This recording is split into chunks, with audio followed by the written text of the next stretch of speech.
Hola, deseo estén pasando un excelente día. Hoy les traigo la segunda parte del libro Manos que curan de Barbara Ann Brennan.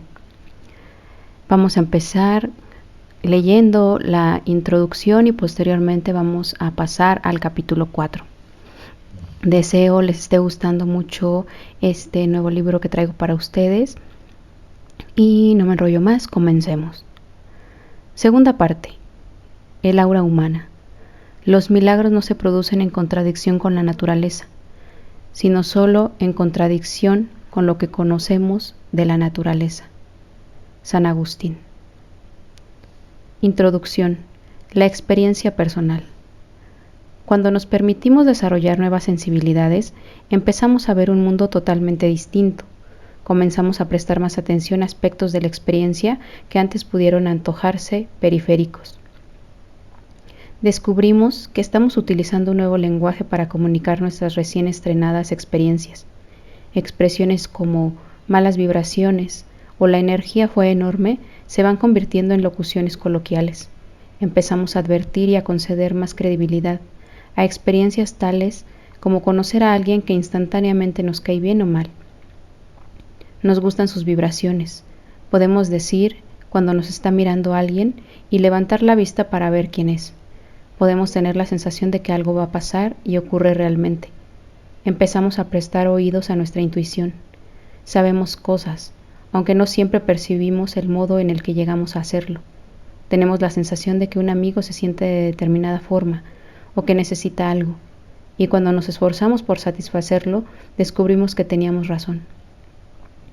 A veces, cuando discutimos con alguien, podemos sentir como si extrajeran algo de nuestro plexo solar, o como si nos estuvieran apuñalando, o tal vez como si nos dieran un puñetazo en el estómago.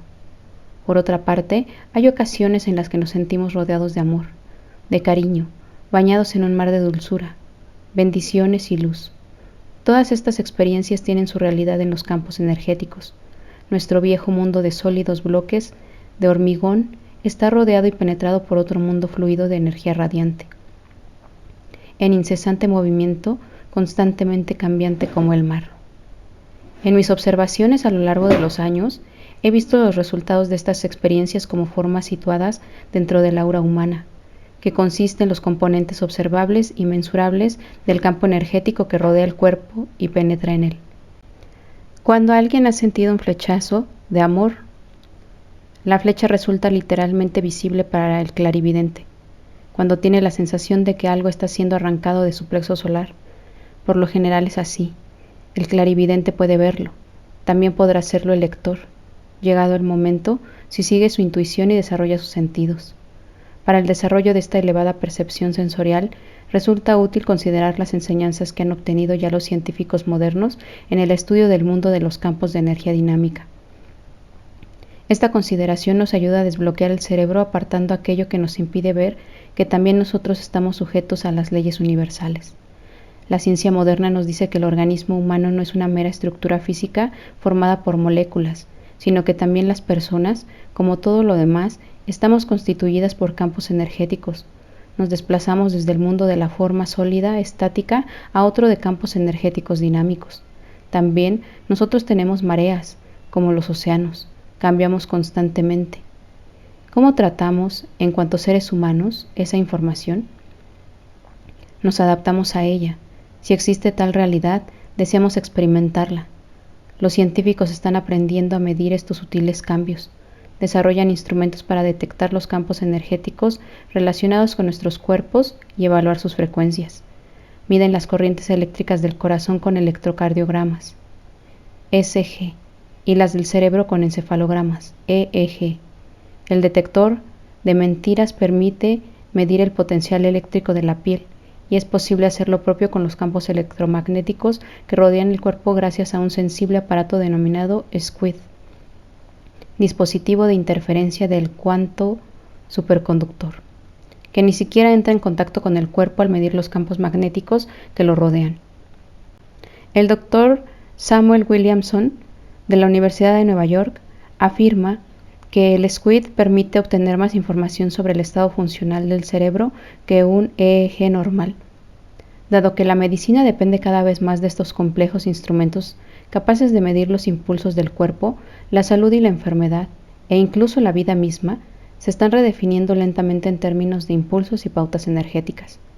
En 1939, los doctores H. Burr y F. Northrop de la Universidad Yale descubrieron que midiendo el campo energético de una semilla, lo que denominaron el L o campo de vida, podían determinar cuál sería el crecimiento, en términos de salud, de la planta que germinará de dicha semilla.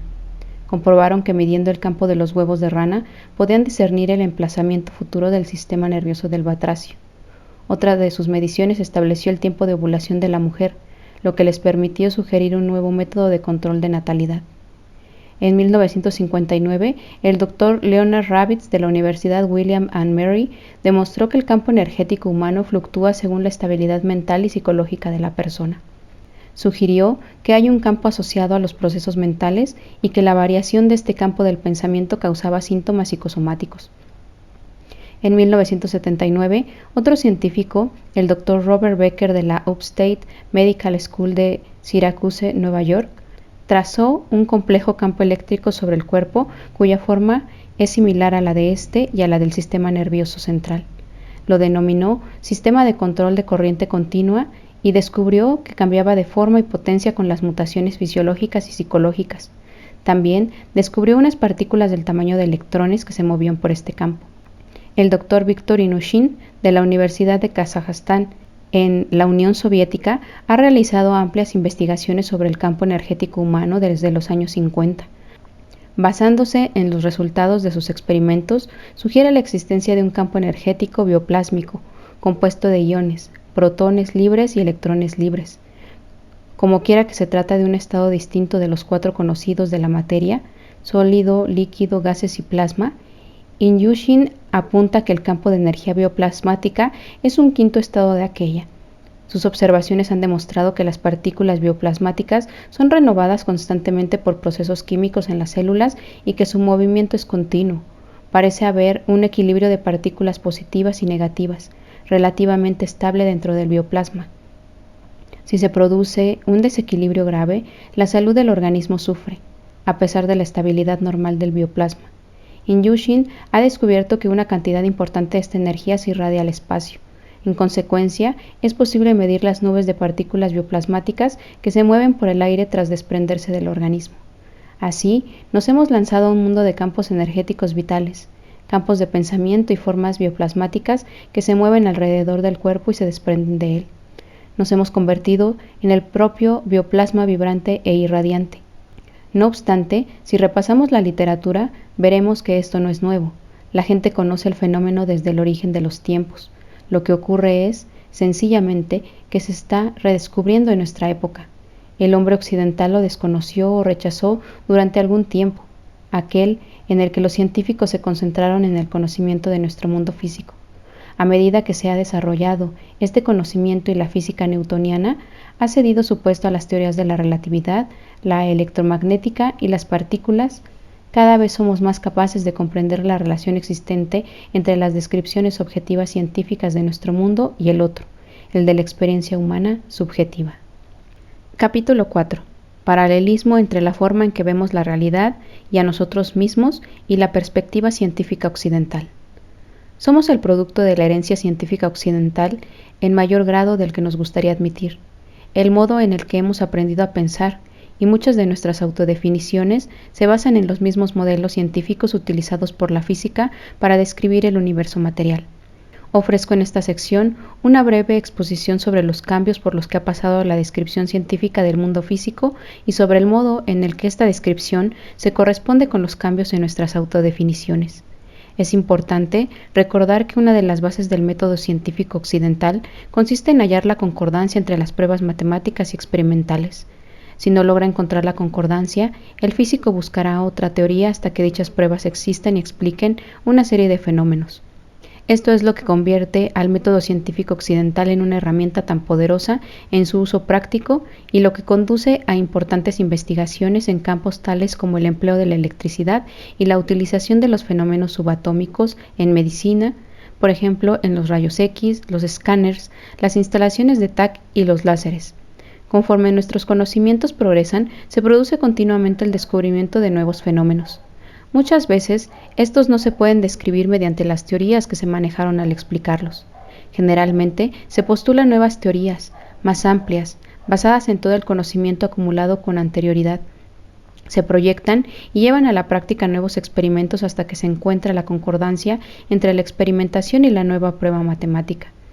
Se aceptan las nuevas teorías como leyes físicas. El proceso de encontrar nuevas formas para describir fenómenos nuevos siempre amplía nuestros puntos de vista, lo cual constituye un reto para nuestra limitada concepción habitual sobre la naturaleza de la realidad física. Procedemos entonces a incorporar las nuevas ideas a nuestras vidas y empezamos a vernos de forma distinta a nosotros mismos. Toda esta parte demuestra que el punto de vista científico de la realidad apoya la idea de que estamos compuestos por campos energéticos y va, de hecho, mucho más allá, hasta alcanzar reinos que justamente estamos empezando a experimentar, es decir, nos conduce a una visión holográfica del universo. En este universo, todas las cosas están interconectadas, correspondiendo a una experiencia holística de la realidad. Pero revisemos en primer lugar parte de nuestra historia. La física newtoniana. Hasta tiempos recientes, cuando las religiones orientales empezaron a ejercer mayor influjo en nuestra cultura, gran parte de nuestros principios de autodefinición, en su mayoría inconscientes, se basaban en la física de algunos siglos atrás. A lo que me refiero en este caso es a nuestra insistencia en considerarnos objetos sólidos. La definición del universo como algo formado por objetos sólidos la sostuvieron principalmente Isaac Newton y sus colegas a finales del siglo XVII y principios del XVIII. La física newtoniana se extendió del siglo XIX para describir un universo compuesto fundamentalmente por bloques denominados átomos. Se pensaba que estos átomos newtonianos, a su vez, estaban formados por objetos sólidos, un núcleo de protones y neutrones, con los electrones girando en torno a dicho núcleo en forma muy parecida al desplazamiento de la Tierra alrededor del Sol. La mecánica newtoniana describió con fortuna los movimientos de los planetas, las máquinas mecánicas y los fluidos en movimiento continuo. El enorme éxito del modelo mecanicista movió a los físicos de principios del siglo XIX a creer que, en realidad, el universo era un enorme sistema mecánico que funcionaba de acuerdo con las leyes newtonianas del movimiento. Se consideraban estas leyes como las básicas de la naturaleza y la mecánica newtoniana como la teoría definitiva de los fenómenos naturales. Era posible describir todo objetivamente. Se consideraba que todas reacciones físicas tenían una causa física, como las bolas que chocan sobre una mesa de billar. Todavía no se conocían las interacciones energía-materia, como sucede cuando la radio interpreta música en respuesta a ondas invisibles. Tampoco se le ocurrió a nadie que el propio experimentador altera los resultados de los experimentos, no solo de los psicológicos, sino también de los físicos, como han demostrado con posterioridad los profesionales de la física. La perspectiva newtoniana resulta reconfortante para quienes prefieren considerar el mundo como algo sólido y en gran medida inmutable, con una serie de reglas bien definidas que regulan su funcionamiento. Gran parte de nuestras vidas se siguen rigiendo por la mecánica newtoniana y probablemente continuarán así durante bastante tiempo en el futuro. Cabe señalar que, excepto por lo que se refiere a los sistemas eléctricos, nuestros hogares siguen siendo en gran medida newtonianos. Sentimos nuestros cuerpos de modo mecánico. Definimos la mayoría de nuestra experiencia en términos de espacio tridimensional y tiempo lineal. Todos tenemos relojes. Los necesitamos para seguir con nuestras vidas tal como las hemos estructurado, de forma esencialmente lineal. Mientras nos apresuramos en nuestras vidas cotidianas, esforzándonos por llegar a tiempo, es fácil considerarnos a nosotros mismos como elementos mecánicos e ignorar la experiencia humana interna, más profunda. Si le preguntamos a alguien de qué está hecho el universo, lo más probable es que nos describa el modelo newtoniano del átomo, los electrones girando alrededor de un núcleo de protones y neutrones. Sin embargo, si se lleva esta teoría a su extensión literal, nos situará en la posición, bastante desconcertante, de pensar que estamos compuestos de diminutas pelotas de ping-pong que giran vertiginosamente alrededor unas de otras. La teoría del campo. A principios del siglo XIX se descubrieron nuevos fenómenos que no se podrían describir mediante la física newtoniana. El descubrimiento y la investigación de los fenómenos electromagnéticos condujeron al concepto de campo. Se definió este como la condición en el espacio que tiene potencial para producir una fuerza. La vieja mecánica newtoniana interpretó la interacción de las partículas con carga positiva y negativa, como los protones y los electrones, diciendo simplemente que dos partículas se atraen mutuamente, como dos masas. Sin embargo, Michael Faraday y James Clerk Maxwell consideraron que era más apropiado utilizar el concepto de campo, afirmando que cada carga crea una alteración o una condición en el espacio circundante de manera que la otra carga, cuando está presente, siente una fuerza. Así, nació la concepción de un universo lleno de campos que crean fuerzas mutuamente interactivas. Se contaba, por fin, con un marco científico con el que se podría empezar a explicar nuestra capacidad para afectarnos mutuamente a distancia por medios que no sean la palabra o la vista. Todos hemos pasado por la experiencia de descolgar el teléfono que suena y saber quién está al otro lado del hilo antes de que empiece a hablar. Las madres suelen saber cuándo tienen problemas sus hijos, donde quiera que estén. Todo ello se puede explicar en los términos fijados por la teoría de campos. En los últimos 15 o 20 años, la mayoría de nosotros ha empezado a utilizar tales conceptos para describir las interacciones personales. Estamos empezando a admitir que nosotros mismos estamos formados por campos. Notamos la presencia de otras personas en una habitación sin oírlas ni verlas. Interacción de campos. Hablamos de buenas o malas vibraciones, de enviar energía a otros o de leer los pensamientos de terceros. Sabemos inmediatamente si nos gusta o nos disgusta a alguien, si nos llevaremos bien con esa persona o si chocaremos con ella. Este saber se puede explicar por la presencia o la ausencia de armonía en nuestras interacciones de campos. La relatividad. En 1905, Albert Einstein publicó su teoría especial de la relatividad, con la que invalidó todos los conceptos principales de la visión newtoniana del mundo. Según la teoría de la relatividad, el espacio no es tridimensional y el tiempo tampoco es una entidad aparte, sino que ambos están íntimamente conectados y forman un continuo tetradimensional, el espacio-tiempo. Por tanto, nunca podemos hablar de espacio sin tiempo y viceversa. Además, no existe flujo universal de tiempo, es decir, el tiempo no es lineal ni absoluto. El tiempo es relativo. Ello significa que dos observadores ordenarán los acontecimientos en el tiempo de forma distinta si se mueven con velocidades diferentes en relación con los acontecimientos observados. Por tanto, todas las mediciones que impliquen espacio y tiempo pierden su importancia absoluta. Tanto tiempo como espacio se convierten simplemente en elementos para describir los fenómenos. Según la teoría de la relatividad de Einstein, en determinadas condiciones, dos observadores pueden incluso ver dos acontecimientos en tiempos inversos. Es decir, para el observador 1, el acontecimiento A se producirá antes que el B, mientras que para el observador 2, el acontecimiento B tendrá lugar antes que el A. Por tanto, el tiempo y el espacio son tan básicos para la descripción de los fenómenos naturales y para la de nosotros mismos que su modificación implica un cambio de todo el marco que empleamos en la percepción de la naturaleza. Todavía no hemos integrado esta parte de la relatividad de Einstein en nuestras vidas. Por ejemplo, cuando captamos la señal psíquica de un amigo que se halla en dificultades, comprobamos la hora y llamamos a dicha persona para ver si está bien. También deseamos saber si sufrió un determinado accidente a fin de dar validez a nuestra visión. Cuando nos dice que no ha sucedido nada, llegamos a la conclusión de que la imaginación nos ha hecho una mala pasada e invalidamos nuestra experiencia. Esta es la filosofía newtoniana.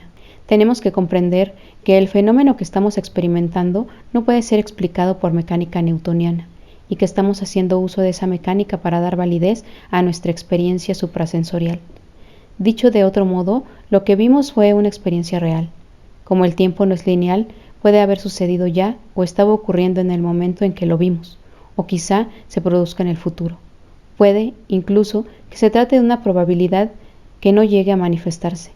Pero el hecho de que no haya sucedido en el tiempo en el que tratamos de relacionarlo no demuestra, en modo alguno, que nuestro discernimiento sobre la posibilidad estuviera equivocado.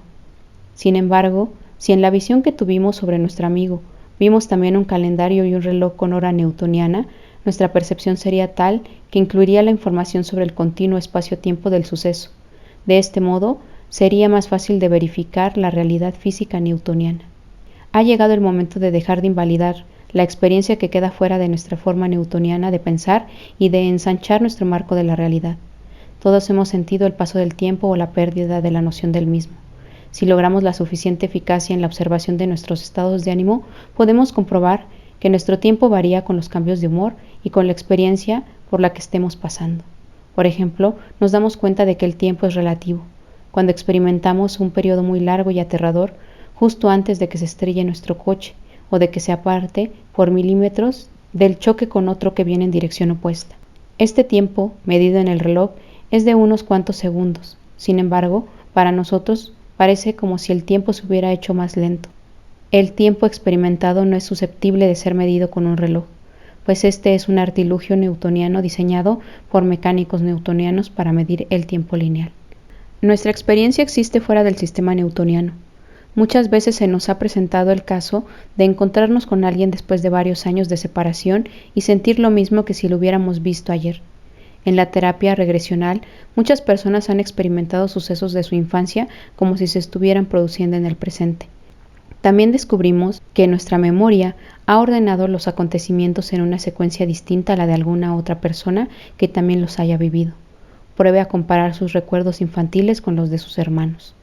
La cultura nativa americana, que carecía de relojes para crear un tiempo lineal, dividía este en dos aspectos, el ahora y todos los demás momentos. Los aborígenes australianos también tienen dos clases de tiempo, el tiempo que está pasando y el gran tiempo. Lo que ocurre en el gran tiempo tiene secuencias, pero no se puede fechar.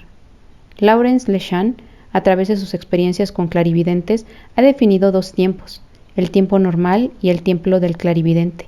Así se denomina la calidad de tiempo experimentado por los videntes cuando emplean sus dones. Es similar al gran tiempo. Lo que sucede tiene una secuencia, pero solo se puede ver desde la posición de ser o experimentar dicho flujo secuencial. Tan pronto como el clarividente trata de interferir de forma activa en la secuencia de acontecimientos de la que es testigo, se ve arrojado inmediatamente de vuelta al tiempo lineal, y ya no vuelve a presenciar sucesos que se salgan del marco del aquí y ahora. A continuación, debe centrar de nuevo su atención en el tiempo del clarividente. No se entienden muy bien las reglas que regulan ese movimiento de un marco de tiempo a otro. En su mayoría, los clarividentes son inducidos a leer un marco de tiempo determinado de la vida actual o pasada de una persona de acuerdo con las necesidades de ésta. Algunos clarividentes pueden centrarse en cualquier marco de tiempo que se les solicite. El continuo espacio-tiempo de Einstein indica que la aparente linealidad de los acontecimientos depende del observador. Todos estamos plenamente dispuestos a aceptar las vidas pasadas como vidas físicas literales que han sucedido en el pasado en un escenario físico como este. Nuestras vidas pasadas pueden estar sucediendo ahora mismo en un continuo espacio-tiempo diferente. Muchos hemos experimentado vidas pasadas y sentimos sus efectos como si hiciera poco tiempo que han transcurrido. Sin embargo, rara vez hablamos de la forma en que nuestras vidas futuras están afectando a la que estamos experimentando justamente aquí y ahora. Al vivir nuestra vida presente, lo más probable es que estemos reescribiendo nuestra historia personal, tanto pasada como futura. Otra consecuencia importante de la relatividad de Einstein es la comprensión del hecho de que materia y energía son intercambiables. La masa no es más que una forma de energía. La materia es simplemente energía que ha perdido velocidad o se ha cristalizado. Nuestros cuerpos son energía. De eso precisamente trata este libro. He presentado en sus páginas el concepto de cuerpos energéticos, pero no he subrayado que nuestro cuerpo físico también es energía. Paradoja. En los años 20, la física se desplazó hacia una extraña e inesperada realidad, la del mundo subatómico. Cada vez que los científicos interrogaban a la naturaleza en un experimento, la respuesta que recibían era paradójica, y cuanto más pretendían resolver la situación, más fuerza cobraba la paradoja. Los físicos terminaron por comprender que la paradoja forma parte de la naturaleza intrínseca del mundo subatómico sobre el que se fundamenta toda nuestra realidad física. Por ejemplo, se puede realizar un experimento que demuestre que la luz es una partícula, pero si se introduce en él un pequeño cambio, se demostrará que la luz es una onda. Por tanto, para describir el fenómeno de la luz, hay que emplear ambos conceptos, el de onda y el de partícula. De este modo, pasamos a un universo basado en la dualidad de conceptos. Los físicos lo denominan complementariedad, es decir, para describir el fenómeno, si seguimos pensando en términos tales como partículas y ondas, es necesario emplear ambos tipos de descripción. Estos tipos son complementos mutuos, más que opuestos, según el viejo concepto de lo uno o lo otro. Por ejemplo, Max Planck descubrió que la energía de la radiación térmica, como la de un radiador casero, no es de emisión continua, sino que se presenta en forma de discretos paquetes de energía, denominados cuanta. Einstein postuló que todas las formas de radiación electromagnética pueden aparecer no solo en forma de ondas, sino también como cuantos. Estos cuantos luminosos, o paquetes de energía, han sido aceptados como auténticas partículas. Llegados a este punto, una partícula, que es la definición más afín a la de una cosa, es un paquete de energía. A medida que penetramos más a fondo en la materia, la naturaleza no nos muestra ningún tipo de bloques básicos, aislados, como sugería la física newtoniana. La búsqueda de los bloques fundamentales de la materia hubo de ser abandonada cuando los físicos encontraron un gran número de partículas elementales que apenas podían calificarse como cuerpos materiales. Por medio de los experimentos realizados durante las últimas décadas, los físicos han descubierto que la materia es totalmente mutable y que, a nivel subatómico, no hay certidumbre de que la materia exista en lugares definidos, sino que, más bien, muestra cierta tendencia a existir. Todas las partículas se pueden transmutar en otras. Se pueden crear a partir de la energía y convertirse en otras partículas. Se pueden crear a partir de la energía y desvanecerse en energía. Cuándo y cómo sucede esto es algo que no podemos determinar con exactitud, pero sabemos que ocurre continuamente. A nivel personal, a medida que nos internamos en el mundo de la moderna psicología y el desarrollo espiritual, descubrimos que las viejas formas disyuntivas también se disuelven en la forma dual, lo uno y lo otro. Ya no somos malos o buenos, ya no nos limitamos a odiar o amar a alguien. Encontramos capacidades mucho más amplias en nuestro interior. Podemos sentir amor y odio, con todas las emociones intermedias, por una misma persona. Actuamos responsablemente.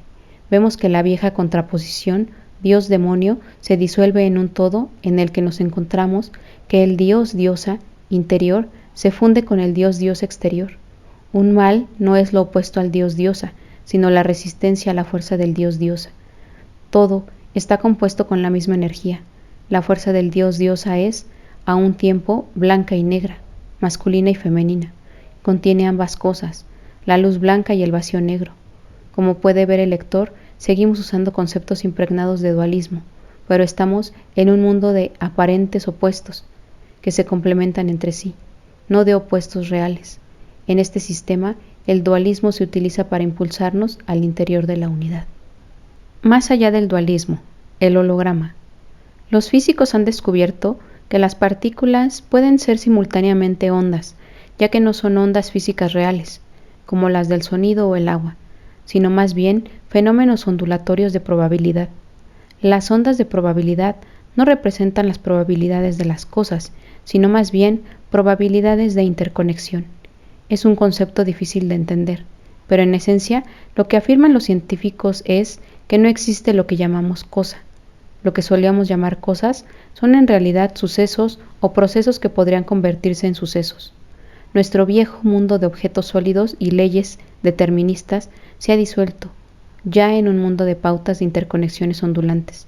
Conceptos tales como partícula elemental, sustancia material u objeto aislado han perdido su significado. El universo entero se nos presenta como una trama de pautas energéticas inseparables. Así, definimos el universo como un todo dinámico que incluye siempre, de forma esencial, al observador. Desde luego, si el universo está compuesto por una trama semejante, no existe, lógicamente, eso que denominamos parte. Por tanto, no somos partes separadas de un todo, somos un todo. El doctor en física David Bohm afirma en su libro The Implicate Order que las leyes físicas primarias no pueden ser descubiertas por una ciencia que intenta fragmentar el mundo en sus diversas partes. Bohm ha escrito acerca de un orden plegado implícito, que existe en estado no manifiesto y que constituye la base sobre la que descansa toda realidad manifiesta. A esta última la denomina el orden desplegado explícito. Se considera que las partes presentan una conexión inmediata, en la que sus relaciones dinámicas dependen irreductiblemente del estado de todo el sistema. Así, somos conducidos a una nueva noción de integridad, no fragmentada, que niega la idea clásica de la analizabilidad del mundo en partes existentes de forma separada e independiente. El Dr. Bohm afirma que el punto de vista holográfico del universo es el trampolín que facilita la comprensión de los órdenes plegado implícito y desplegado explícito. El concepto de holograma especifica que cada pieza es una representación exacta del todo y se puede utilizar para reconstruir el holograma completo. En 1971, Dennis Gabor recibió un premio Nobel por la formación del primer holograma.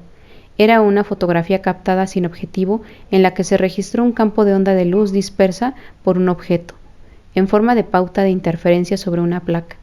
Cuando se sitúa el holograma o registro fotográfico en un haz de láser o de luz coherente, la pauta de onda original se regenera para formar una imagen tridimensional.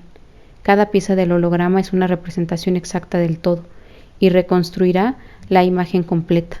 El Dr. Carl Pribram, afamado estudioso del cerebro humano, ha acumulado a lo largo de una década numerosas pruebas de que la estructura profunda del cerebro es esencialmente holográfica. Afirma que los estudios de muchos laboratorios, realizados mediante complejos análisis de frecuencias temporales y/o espaciales, demuestran que las estructuras cerebrales ven, oyen, gustan, huelen y tocan holográficamente. Seguidamente, la información es distribuida por todo el sistema de manera que cada fragmento puede producir el informe completo. El Dr. Pribram emplea el modelo de holograma para describir no solo el cerebro sino también el universo. Afirma que el cerebro emplea un proceso holográfico para extractar información de un campo holográfico que trasciende el tiempo y el espacio. Los parapsicólogos han investigado las energías susceptibles de generar telepatía, psicocinesis y curación. Desde el punto de vista de un universo holográfico, estos efectos surgen de frecuencias que trascienden el tiempo y el espacio. No tienen que ser transmitidas, son potencialmente simultáneas y están en todas partes. Cuando nos refiramos en este libro a los campos energéticos, utilizaremos términos que pueden resultar arcaicos desde el punto de vista de los investigadores especializados.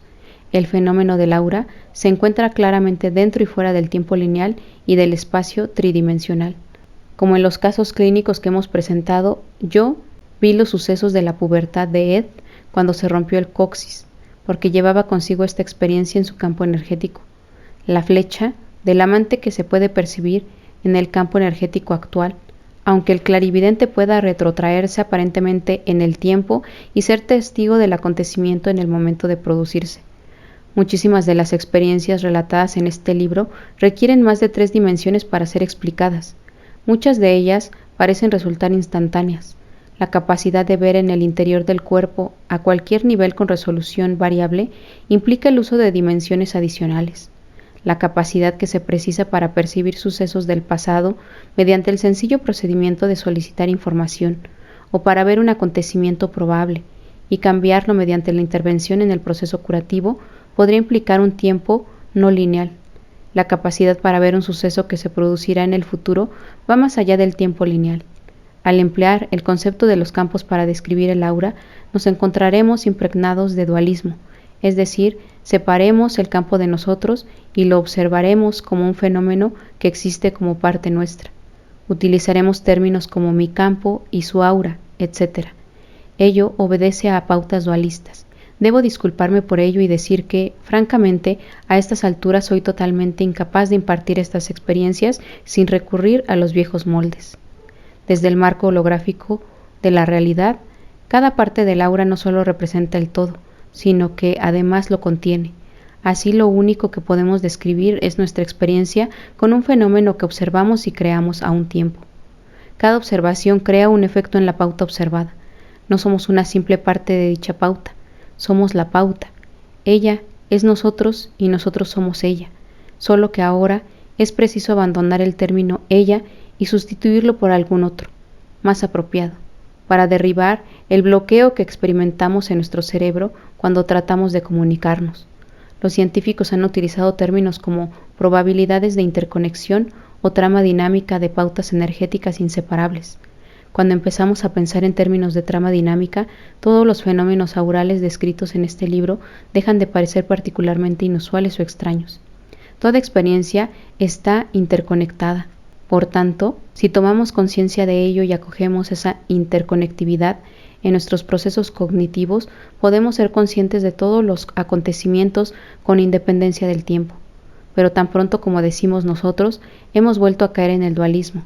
Es difícil experimentar esta interconectividad cuando nuestra experiencia más importante de la vida es dualista. La conciencia holística estará fuera del tiempo lineal y del espacio tridimensional, y por tanto no será reconocida fácilmente. Hemos de practicar la experiencia holística para ser capaces de reconocerla. La meditación es una forma de trascender los límites de la mente lineal y permite que la interconectividad se convierta en una realidad experimental. Es muy difícil comunicar dicha realidad con palabras, ya que utilizamos estas en forma lineal.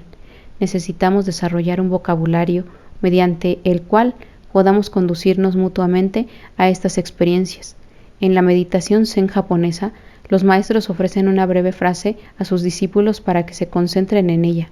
La frase, denominada koan, está concebida para ayudar a los estudiantes a trascender su pensamiento lineal. He aquí una de mis favoritas.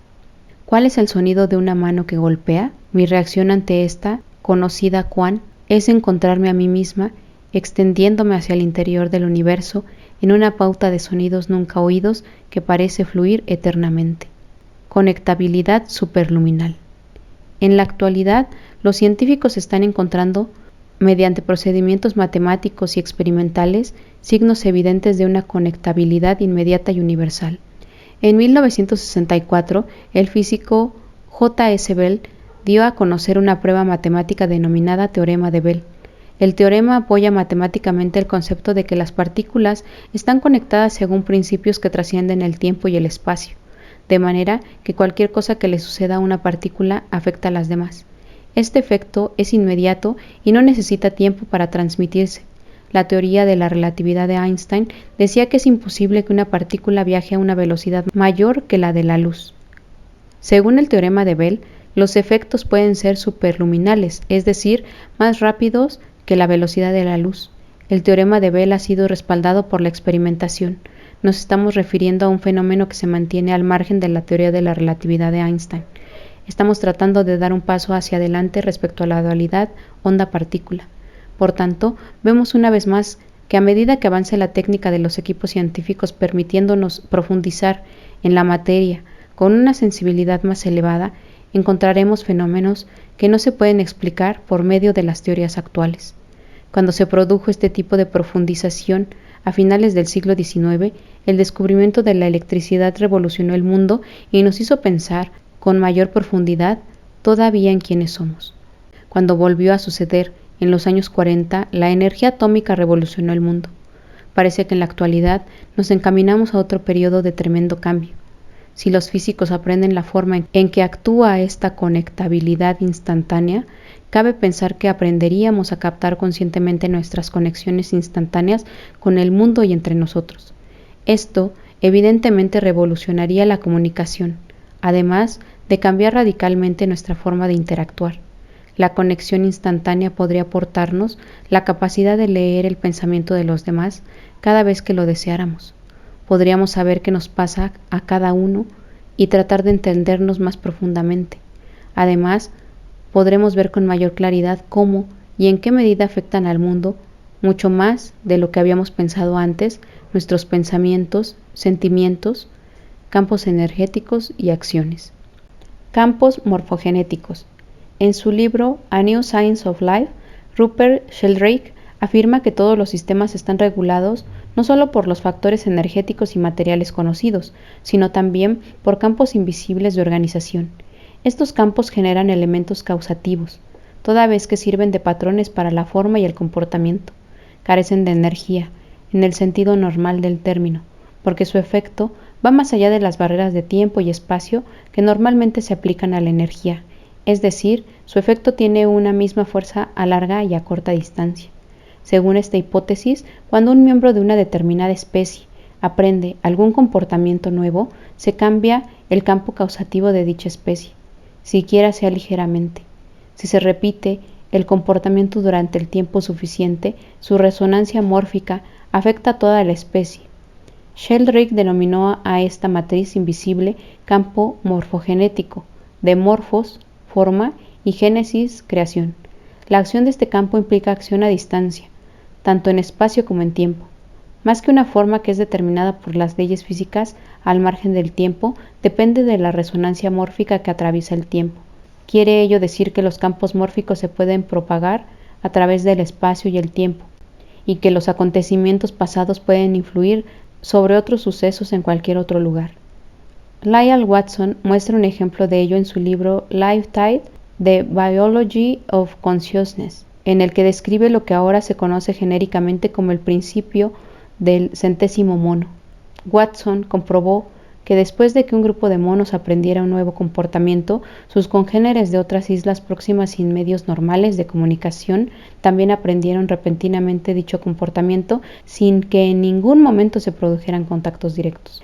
El Dr. David Bohm afirma en la revista Revisions que ese mismo efecto es aplicable a la física cuántica.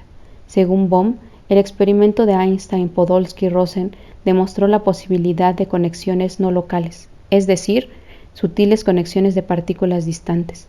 En consecuencia, la integración del sistema sería tal que no se podría atribuir el campo formativo exclusivamente a una partícula, sino al total.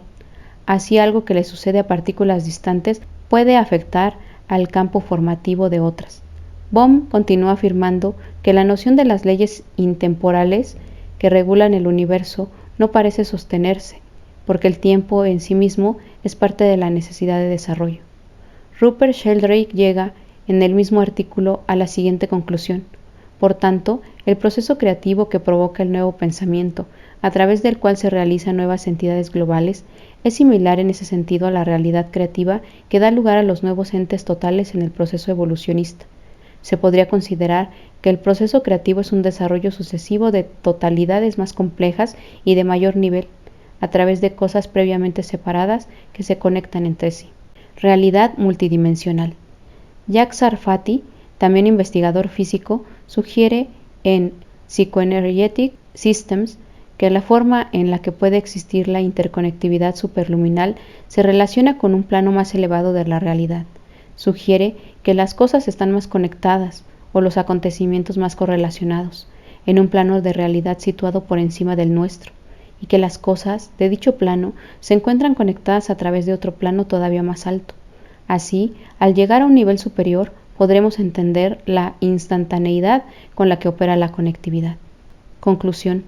Los físicos dicen que no existen entidades esenciales que constituyan la materia, pues el universo es un todo inseparable, una vasta trama de probabilidades que se entretejen. El trabajo de Bohm demuestra que el universo manifiesto surge del todo. Yo sugiero que, en tanto que somos partes inseparables de ese todo, podemos entrar en un estado holístico de ser, convertirnos en el todo y penetrar en los poderes creativos del universo para curar instantáneamente a cualquiera en cualquier sitio. Algunos sanadores lo pueden lograr hasta cierto punto fusionándose y convirtiéndose en uno con Dios y el paciente. Llegar a ser sanador significa avanzar hacia este poder creativo universal que experimentamos como amor al reidentificar el yo con el universo y convertirnos en universales, haciéndonos uno con Dios. Un escalón hacia esta plenitud consiste en despojarnos de las limitadas autodefiniciones basadas en nuestro pasado newtoniano de partes separadas e identificarnos con los campos energéticos. Si podemos integrar esa realidad de forma práctica en nuestras vidas, podremos separar la fantasía de una realidad posiblemente más amplia. Una vez que nos hayamos asociado con los campos energéticos, la conciencia superior se relacionará con una frecuencia más elevada y con un mayor grado de coherencia.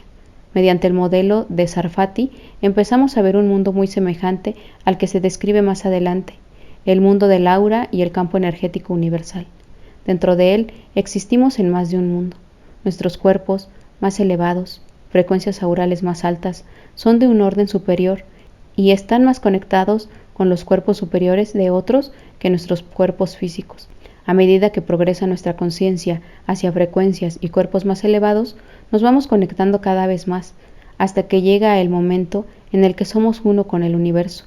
Mediante este concepto, la experiencia meditativa puede ser definida, por tanto, como la elevación de nuestra conciencia a una frecuencia más alta de manera que pueda entonces experimentar la realidad de nuestros cuerpos más elevados, de nuestra conciencia más alta y de los mundos más altos en que existimos. Examinemos más ampliamente, pues, el fenómeno del campo energético para ver qué nos puede decir la ciencia experimental. Revisión del capítulo 4. 1. ¿Cómo han influido los puntos de vista científicos en nuestras propias concepciones? 2. ¿Por qué no resulta práctico en la actualidad el punto de vista de un mundo físico fijo? 3. ¿Qué importancia tuvieron las contribuciones de Faraday y Maxwell en las concepciones sobre la forma en la que funciona el mundo? 4. ¿Qué es la conectividad superluminal y qué importancia tiene en nuestra vida cotidiana? 5. ¿Cómo puede ayudar la idea de la realidad multidimensional a describir el CEH? Alimento para la mente. 6. Imagínese a sí mismo como si fuera un holograma. ¿Hasta qué punto le priva de limitaciones tal concepción? Muy bien, hemos terminado la lectura del día de hoy. Deseo les haya gustado mucho y que los haya atrapado para que me sigan acompañando en la próxima lectura. Me despido, les envío un fuerte abrazo y mis mejores deseos. Bye bye.